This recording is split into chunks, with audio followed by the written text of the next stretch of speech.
Таиландта жігіт қыздар өте көп. Олар бізбен бірге раздевалкаға, бізбен бірге әжетханаға кіреді. Біздің Қазақстанда подъезд деп айтады ғой. Бұл подъезд. Екеуміз түсіміз бірдей ғой. Баламның толық аты Патрик Каниука младший. Өмірімде бірінші рет осындай дәретханаларды көріп тұрмын. Таиландта бір-бірінің көзіне қарауға болмайды. 750 мың адам бізде колясочниктар. Я сама вела себе беременность по интернету, сама себе анализ сдавала. Ну и крокодиловое мясо тут есть. Таиландтықтар кезекті қалай сақтайды? Бәрі қаз-қатар тізіліп алғанда мен артында қарасаңыздар. У нас, например, тис, зубы. У вас тоже самое, да ведь? Тис, там тут тоже соль, туз. Моншада жүрген сияқты ғой мыналар. Иностранецтарды бізді фаранг дейді. Зарплата для фарангов минимум 35-40 мың бат.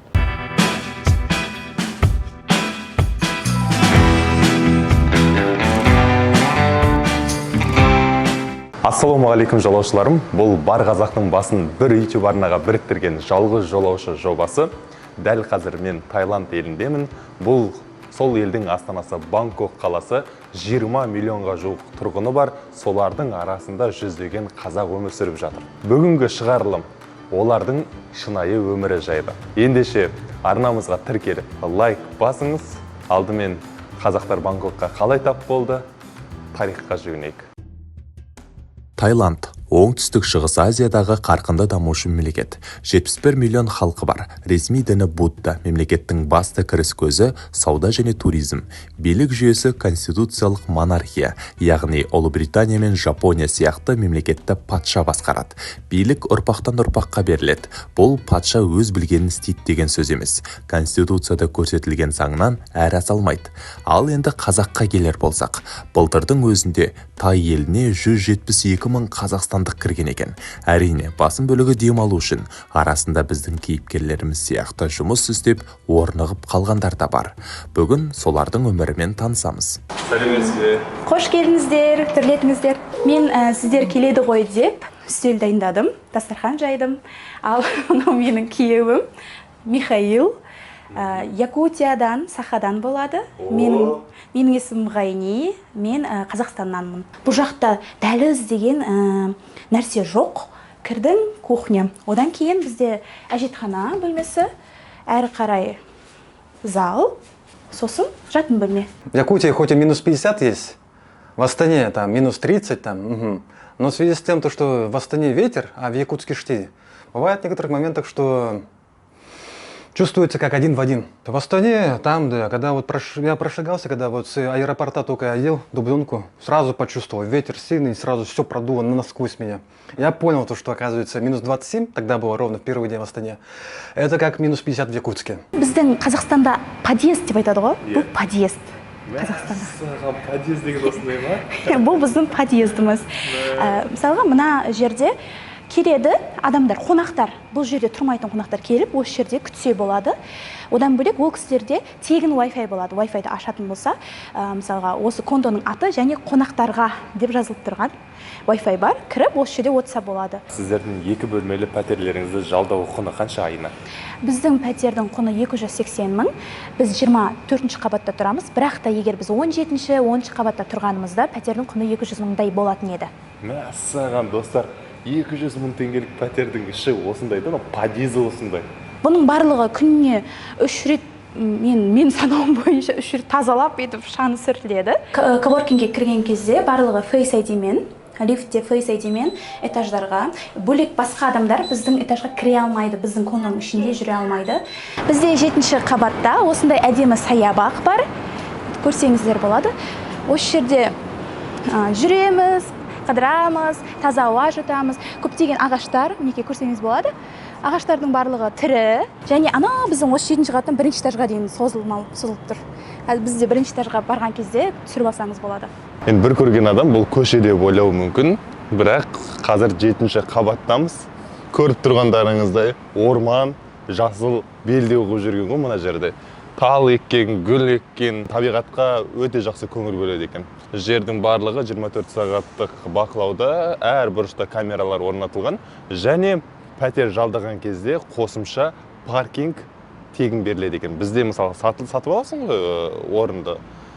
Бұл жақта барлығы сол үйдің ішіндегі сомасына кіріп кетеді. Бұл киім ауыстыратын бөлме. Ішінде қол жуатын, душқа түсетін және дәретханалар бар. Шынымды айтсам, өмірімде бірінші рет осындай дәретханаларды көріп тұрмын. Мына жерде ақылды дәретхана екен. Мұны жұрт Жапон дәретханасы деп те атайды. Маңызды шаруаңызды бітіресіз, саусағыңыздың ұшында жамбасыңызға тигізбейсіз. Бәрін өзі жуып, шайып, кептіріп береді. Мұндай дәретхананың құны 1 миллион теңгеден басталады. Қоғамдық дәретханаға осындай құрылғыларды орнатқан ғой. Бұл байлықтың қабілетін кейін тексеріп көрем. Алған әсеріммен бөлісем. Біз Қазақстанда қалай істейміз? Біз Қазақстанда сәлем дейміз, мысалға сәлем дейміз. Ал Таиландта бізде сабадиха деп амандасады. Одан бөлек, негізі, егерде біз сыпайы түрде амандасатын болсақ, екі қолымызды біріне өстіп, осылайынан амандасамыз. Сосын одан бөлек, Таиландта бір-бірінің көзіне қарауға болмайды. Ол бізде сыйламағандықтың белгісі болып саналады. Бұл митинг-румды біз букинг жасаймыз алдын ала. Бізде приложение бар. Өзіміздің кондомыздың приложениесі бар. Соның ішінде админдарға жазамыз, почтамыз келеді. Біздің бүкіл счетчиктар барлығы сол жақтан келеді. Өзіміздің чатымыз бар, сөйтіп сөйлесеміз. Осы митинг-румды біз арендаға аламыз, тегін бірақ. Бронировать етеміз, тегін. Кино көруге де алуға болады. Мысалға, 2 сағатқа бронға алып, осы жерде отырып, кино көрсем болады. Негізі қағаздай түрде счетчиктер келеді. Судың, электр қуатының счетчиктері келеді, бірақ біз приложение арқылы төлесек те болады негізі. Бізде білесіздер ғой, кейбір дүкендерге мүмкіндігі шектеулі жандар кіретін пандустар орнатылмаған. Мына жерде пандус бұтан бөлек, арнайы дәретханалар, арнайы лифтлер, барлық жағдай жасалған мүмкіндігі шектеулі жандарға арнап. Осы бір дүниесі бұл енді цивилизацияның көрінісі да. Осы жерде стиральный машинаны жуу және сушилкасы сразу бар. 60, 50. Осы жерде порошок алуға болады. Осы жерде сатып аласың. Бұл жақтағы адамдардың үй тірлігі аздау екен бізге қарағанда. Үйдің ішінде киім жуғаннан қарағанда сыртында жуған әлдеқайда тиімдірек екен. Тамақтану да дәл солай. Құдайларына бағынған кезде осылай свечка қояды. Міне көрдіңіз ба, свечка тұр. Свечка қояды. Осылайынан қолын жаңа көрсеттім ғой, осылай істеп, бізде мешітте отырып біз Алладан сұраймыз ғой көп нәрсені. Дәл солайынан осылай тұрып, өзінің арман мақсаттарын, не қалайтынын Құдайдан сұрап, тамақ бағыштайды. Ар жаққа тамақ бағыштап. Неге? Өйткені олардың сенімі бойынша осы қойылған тамақ оны Құдай жейді екен. Сосын сенің арманыңды, сенің қалаған нәрсеңді орындайды екен. Одан бөлек осылайынан гүл іледі. Біз мысалға осы бетін қарадық, енді көшеміз. Мына жақта үлкен адамдарға арналған терең 1:60, шатаспасам 1:60 метрлік бассейн. Аренда суммасына бассейн кіреді, тренажерный зал, бізде демалатын орындар барлығы кіреді. Таиландтың бай деген өзінің тайц болсын, басқа ұлт өкілі болсын, осында жылдап тұрып жатқан бай адамдар, бизнесмендер бар. Біздің кондода тұрады, ең жоғарғы этаждарда пентхаустар бар. Сол жақта тұрады. Вертолетпен келеді, біз білмейміз енді қашан келеді. Вертолетпен келеді, үйіне түседі, бәрі керемет күшті. Мен көрген жоқпын, бірақ достарымыз келіп жатыр деген мен ол моментті бақыламадым. Бұл жақта мысалға келіп жатқан күннің өзінде жабайыланып келіп, вертолет деген оны ешкімнен көрмейміз, өйтіп ешкім істемейді. Біз тек естиміз, жақсы дейміз, бірақ көргіміз келеді әрине. Мен енді тосып жүріп, қашан келеді екен деп. Қараңыздаршы достар, таиландтықтар кезекті қалай сақтайды. Бәрі қаз-қатар тізіліп алғанда мен артында қарасаңыздар. Сосын ешкім-ешкімді итермей, реттілікпен кіреді. Мінеки. Арнайы орындар бар, осы жерде тұр деген белгілер. Сол жерде ғана тұрады. Тәртіп таиландтықтардың қанына әбден сіңіп қалған. Банкте де, мейрамханада да қанша сағат болса да дау шығармай сабырмен күтіп тұра береді. Айтпақшы, метрода мынадай белгіні көресің. Мүгедектерге, қарт кісілерге, 2 қабат әйелдерге, баласы бар жолаушыға және монахқа орын беруің керек. Иә, монахтарды қасиетті адам санайды бұлар.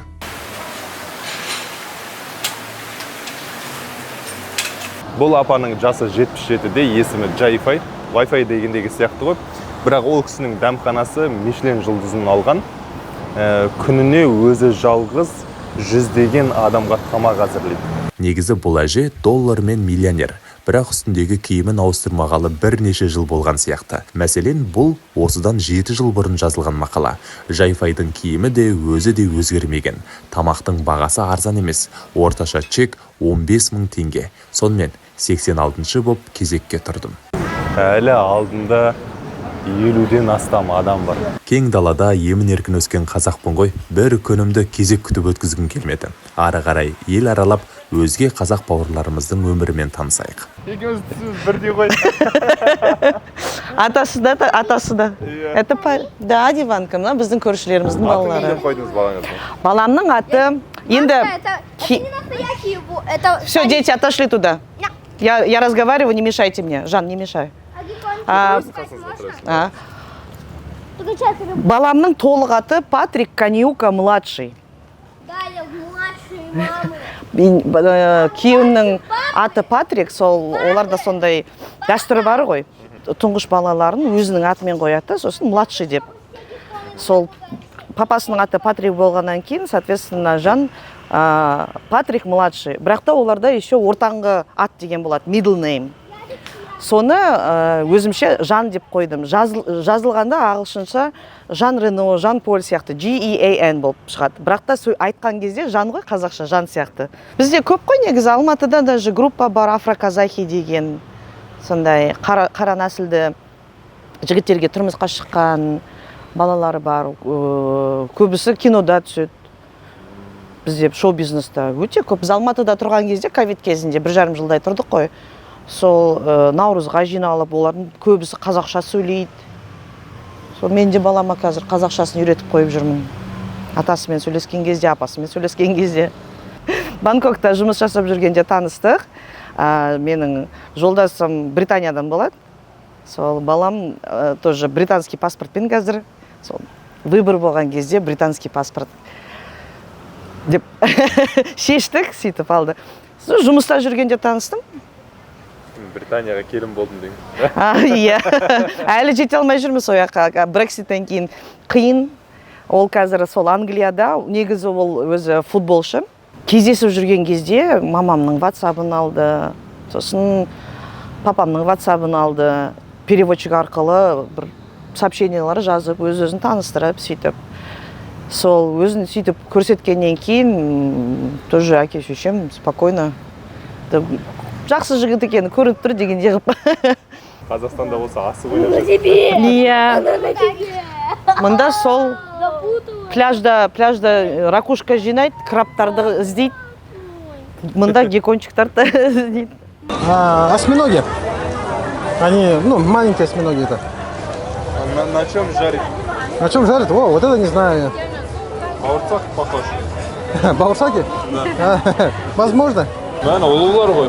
Можно с собой взять прям, упаковка. Дома поесть. Вот она. Домой забираешь уже. Королевские они. Это не просто. Есть маленькие варианты, а там мяса мало. Самое вкусное это вот такие большие. Ну и крокодиловое мясо тут есть. Это вот он, крокодиловое. На вкус как чикен. Якобы местные говорят, что там улучшает иммунную систему и т.п. По идее мясо как мясо. На такси вышло бы 100 бат, а тут 300 бат. И то с ним я общался, чтобы скидка была.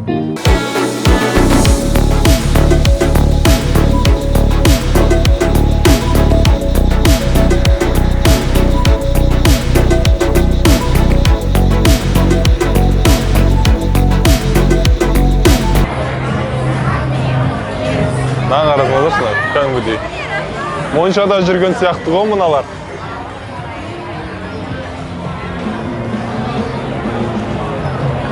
Туристерді осылай өзіне баурап алады. Олардың мақсаты мына барларға кіргізу, ішімдік ішіру, кәдімгідей бір саудасын жүргізу да. Көздеріңізді жауып өткізірсеңіздер олар. Міне.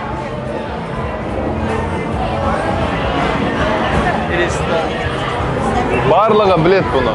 Барлығы білет. Бірақ енді бір өзінше бір Таиландтың стилі сияқты қалыптасып қалған ғой. Это незаконно. Это просто, вот это реально. Тут коррупция на высоком уровне, но при этом снижается всегда это. Проституция нелегальна, но проституция везде. Особенно тут вот. Ага. Ну и продажа наркотиков тоже. Вот там вот очень много. Из-за этого не особо люди видят, не особо любят, чтобы там снимали видео. Ну, у нас есть эксклюзивный контент. Таиландта жігіт қыздар өте көп. Олар бізбен бірге раздевалкаға, бізбен бірге ішханаға кіреді. Ешкім ештеңе демейді.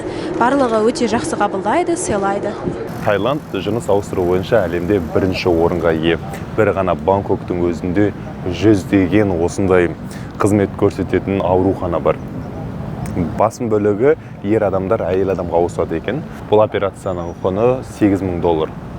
Ал әйел адам ер болуы сәл қымбатырақ екен, $20,000. Неліктен Таиландта жыныс ауыстыратындар көп? Біріншіден, олардың ұстанатын діні буддизм бұған шектеу қоймайды. Егер еркек өзін әйел ретінде сезінгісі келсе, мархабат. Және Таиландта катой деген ұғым бар. Бұл үшінші мүше. Еркек, әйел, сосын катой. Оларға мемлекет тарапынан жұмысқа орналасуға жеңілдіктер қарастырылған. Жолаушым, миыңыз жарылып кеткен жоқ па? Жарылмаса тағы бір нәрсе айтайын. Марихуананың құрамында каннабис деген табиғи қосылыс болады. Оны сату да, шегу де заңды бұл жақта. Мынау ненің иісі? Бұл каннабистің иісі. Тай халқы кешкілік жұмыстан кейін каннабис шегіп демалады. Және лотерея ойындары тайлықтардың ата дәстүрі сияқты. 500,000 теңгеден 30 басталады. Бұл себепті бүкіл тайцтар болсын, иностранецтар болсын, шетел адамдары барлығы лотереяны күн сайын ойнайды. Лотерея ойнап көрейік. Міне, менің қолымда 10 бат бар. Дәстүр бойынша міне. 2 ticket. 100 екен ғой, ойба. Билеттер арзан емес екен ғой. 100 ба? 5. Бұл 50 бат екен ғой. Мәссаған. Қой, онда жарайды, ойнамай қой. Окей. Осы жақта тұрайық, осы жақта үй алайық. Біз ұзағынан тұрып, осы жақта жұмыс істегіміз келді. Сол себепті Паттайя қаласынан өзімізге үй алдық.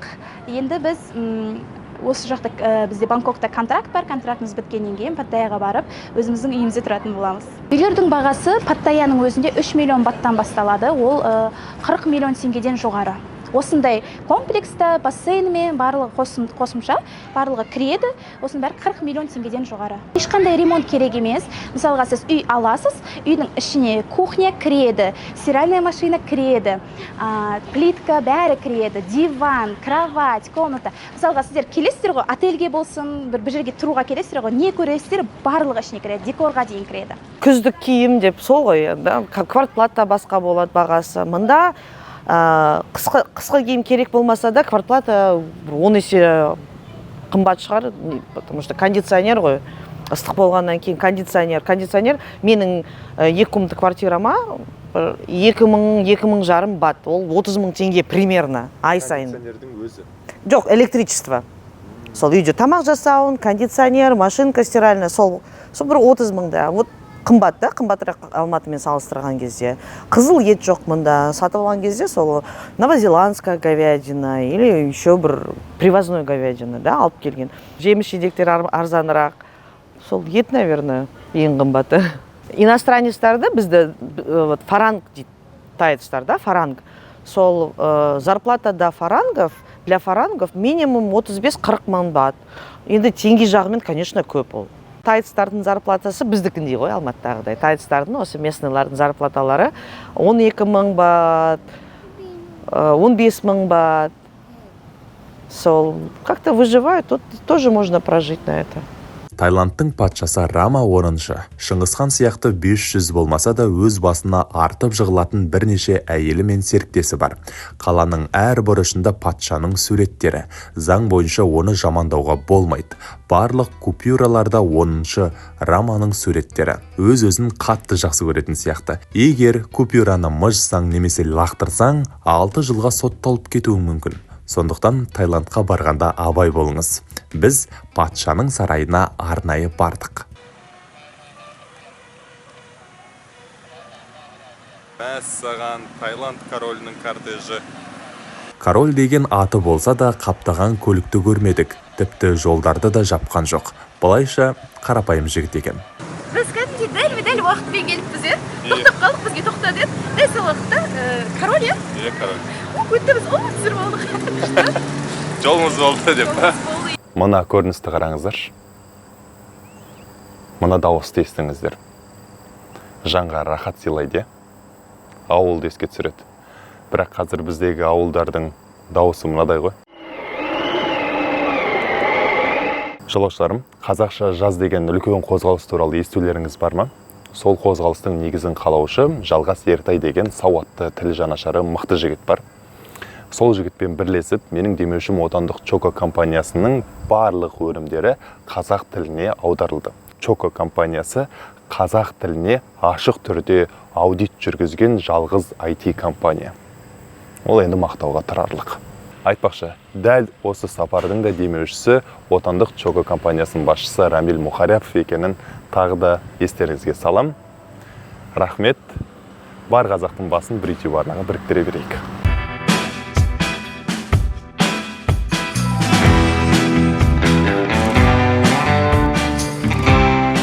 Аким Патаем, мэр города Патаем кездестік. Салынады пляж для инвалидов на жерде. Бізге рұқсат берді. Сонымен қазір айналысып жүрміз. Бамбуктан жасалынады жол, суға да кіреді.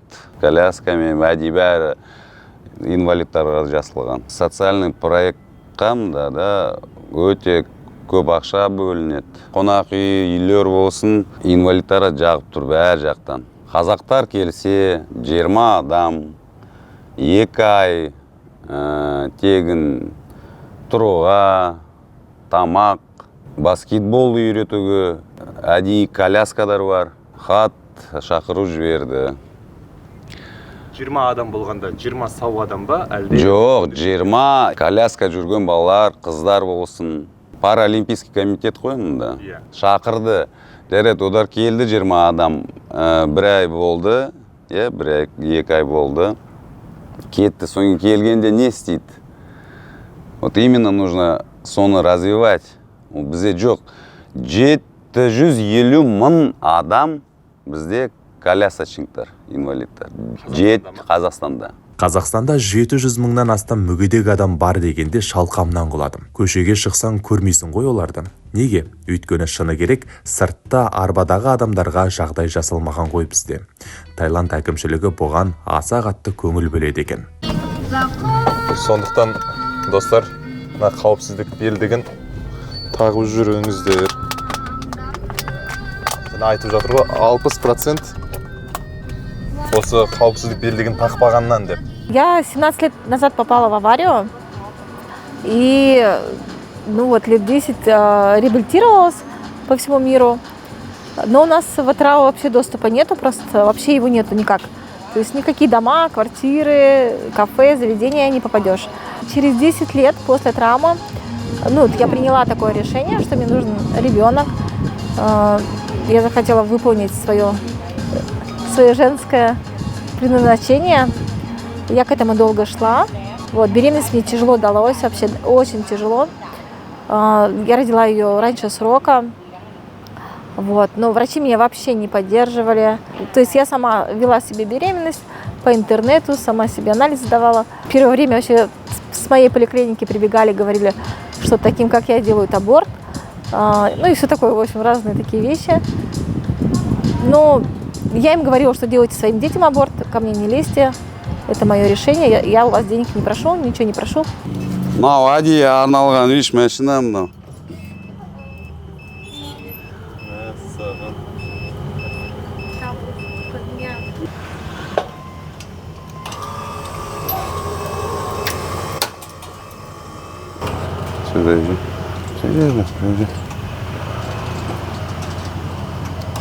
Өзіміздің тірліктер бар, бірақ та мына кісілерге, адамдарға өзіміз жүріп, көмектесіп жүрміз ақырындап. Мынандай мына магазин қазір кіреміз мына жерге.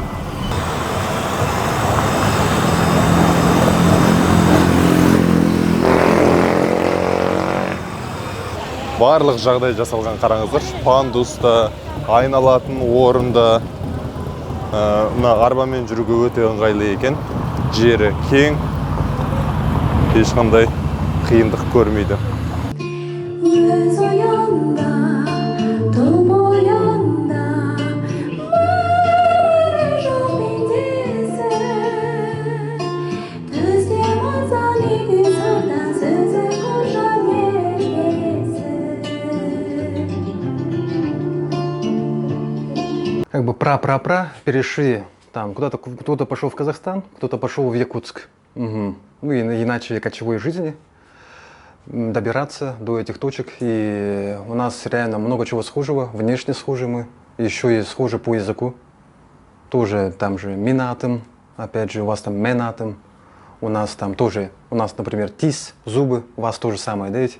Тис там тоже соль, туз, тоже берег юстет бес, но только у нас наш язык четко мягкий. Мен өзіме бизнес аштым, музыкалық мектеп. Сол жақта бізде вокал, домбыра, фортепиано, гитара, актерлық шеберлік деген сияқты бір 10 направлениеда сабақтар бердік. Сол уақытта мен сабақтарды беріп жүрдім, өзім директор болдым, жұмысшыларым болды. Бәрі күшті келе жатырды. Күйеуімді кезіктірдім. Күйеуіммен бірге бүкіл бізде той, қыз ұзату, құдалық барлығын жасадық. Одан кейін күйеуім айтады, біз Таиландқа көшуіміз керек. Бізге жұмыс визасын істеп береді деп. Сосын мен айтам, менің бизнесім ше, менің арманым ше, ол не болмақ деп. Ол кезде күйеуім айтады, сен шеш, немесе біз бірге көшеміз Бангкокқа, немесе бәріміз екеуміз бірге Қазақстанда қаламыз. Сосын мен ойладым, егерде күйеуімде керемет мүмкіндік болса, ол Бангкокта өзінің үлкен офисі бар. Неге мен жоқ деймін дедім да, өзімнің бизнесімді саттым. Бизнесімді сатып, сосын сатқаннан кейін бірден осы Бангкокқа көштік. Жаңа ғана мен ақылды дәретханадан шықтым. Алған әсерімді сөзбен айтып жеткізе алмаймын. Барлығы кнопка арқылы басқарылады. Сосын су шашырататын құбыр шығады астыдан. Өзінің қалаған бағытына шашыратып жуып береді. Керемет енді. Көру керек шығар адам өмірінде бір рет болсын мұны. Жолаушым, дәл осы минутқа дейін көрсеңіз, онда шығарылым сізге ұнап жатқан болар. Лайк басып, пікір жазып, осы видеоны WhatsApp-тағы топтарға таратуыңызды сұраймын. Қазақ қай жерде де қазақ. Бізде соңғы шығарылым Балидегі қазақтар болды. Сонда кейбір пікірлерді оқып, менің көңіл күйім кәдімгідей құлазып кетті. Балиде 1000 қазақ болса, солардың арасынан саусақ пен санарлығы ғана қазақша біледі. Солардың бірі Гүзел есімді кейіпкерім еді.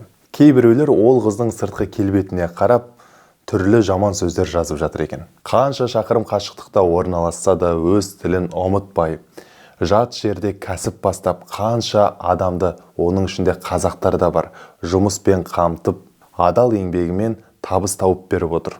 Және ең бастысы, жолдасымен бірге бақытты өмір сүруде. Қаршадай қыздың жекесіне өтіп, жаман пікір жазып жатқан адамдарды шынымды айтайын, мен түсінбедім. Біздің қай кейіпкерімізді алмаңыз, оның сыртына емес, ішіне үңілулеріңізді сұраймын. Біріңді қазақ, бірің дос, көрмесең істің бәрі бос дейді ғой. Бір-бірімізді әркез қолдап жүрейік. Осымен Таиланд шығарылымы аяқталды. Сау саламатта болыңыз, бар қазақтың басын бір YouTube арнаға біріктірейік. Рахмет.